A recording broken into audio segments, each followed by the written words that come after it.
CJ itika animu wa mentika na animu etime mehwe no akua ehwe no obri ebu ahwe no ya chese yepese ye hu kwan obefa so de be iska na ye hu kwan emza ababawa no o wa ire du kaka ne sa na ira ye hu kwan ye ska no fa so free ade mu eno an se MT yi na no de beto ena bisa driver an se o ye sure so wanya mfiri man sa na ade ma no o so de be ska na de tum no anam de ma ababawa na ababawa no good o se bona baso o ye good eno so quantity o ye good papa enkantity no ho enkantity enko kusom ni enko mi so me dia ma me fa daily guide the obokrata enfanto aso na daily guide send the daily guide asem no cry edika bo hon komo dada we ya men's goat wo manfo anana pia mensa we disika to prada ska bon a wo tene kankan wo mko ni fie so wo mko na eja wo makwa kwadwom sika esan se wo mahwe mpanyufo ni mu ahra sen ka mpanyufo badwom sika dia mo mo na so anka na mfon mpanyufo ayo madwini so mu ntie no matre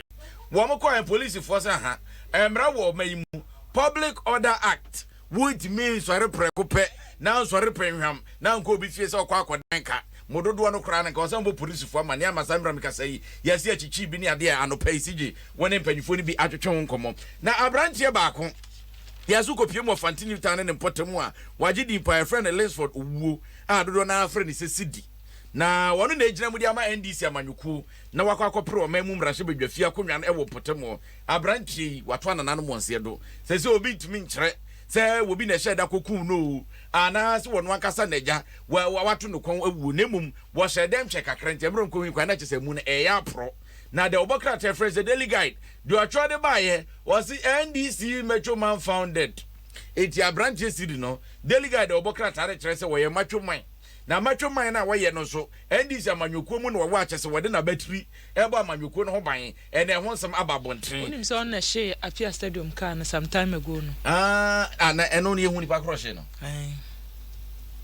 apia stadium car was no bi penaku no na den no sa report no enra se utie report e free kumase ba u se kumase de omunim no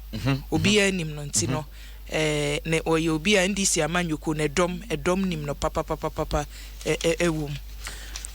asemu na kratafa to so nsia ene de abeto monten se abrantie bia yeso aye adwuma wo mamus kakra bia Batan Bank of Ghana wanya fisha aduana mienu ye friend Edwin Awuku yeso anu an girlfriend watwito de bo bai se ten ewo Cedar Crescent Hotel ewo de nyame enwa Asantemantamu January bosome ne de toso mienu efie mpinu ne dunkron na se be se afimuni yese de ya hotiri ne na kwakogina mu okotro a ye hwese kotro ede mran be ginjam ne nisu ne mran ne de se de se ne fata ne de obokrata phrase daily guide ensem bi ka ho ne wo de aba monten and ye twaso na ye mfa the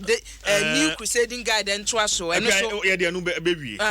ye de anu bewie eno so animu wo hwa na mo amfie na ye fie wo na we kura ka se eye dan eye mansion ena animu so efe ayo ade to Facebook live na mehwe na edan ne ye dan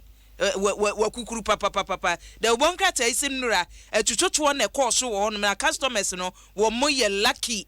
se kwantwe wo ho ene enka edi ani ene be ye wo etine the new crusading guide wo the pictures no aba emma ewom memme wom mere wom wonyina womfonyi ededa ha se ya obetumi ahwebie na achechefo kira de ewo polytechnic abodo so ene wo so ode woni emagufom wo mo so mala wanse ye wo se mpanimfo tua mabon ye abo dada bo wo kwa nenne na monko ne ebetua na monko ne ebetua no sesa fidie enya monko ne ebetua asem se bonsanka sika no enkogu accounts mu a ene adesuafo mo e wo se twero nsɔhwɛ ne wo mo e ka ho nyina polytechnics no won twero nsɔhwɛ wo mo betena fie kosi se wo mo nsa beka wo musika etunya the new crusading guide ebi ebo mu ya betumi akenkan siye CJ Ansan Yebeko, happy birthday. Enkoma na nekwe champoma. Happy birthday. Oh, I see. And then birthday. Wow. Na erade ntune nkwande moma ne ndie ni nyansa. Woma amen. Kagum. Amen. Training kwaban mu. Amen. Amen. Free yedie mu nko yedie mu. Amen. Nyame Asia no. Na ye sorry crusading guide say prophecy so e wo Ghana no mo ko. Enti CJ yenkoi. Enyo. Ungo be aduru. Won say ayi. Say first na your bofo na ayi. Ayi back we. emu de he oni obi nim obofo na obi nim he e sha se na ye obi nim ne opambo da bi say videos na banda emiensa prophet Owusu Bempa de na professor Lifu Amwako de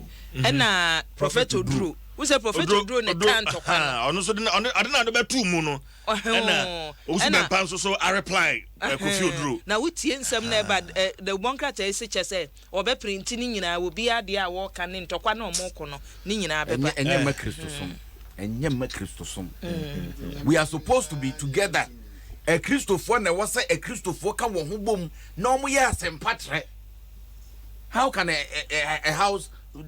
divide and bro for no cross and na ho na show bro for kan sorry na wa be ya baby na so de dia story for fraba man sorry ne che hom na ye ba beto aso yemfa aseda na poso yemfa ma NLA Super 6 easy play easy win Society General SG Ghana. The future is you. Vodafone, the future is exciting. Ready Agbeve Herbal Center. Yeba.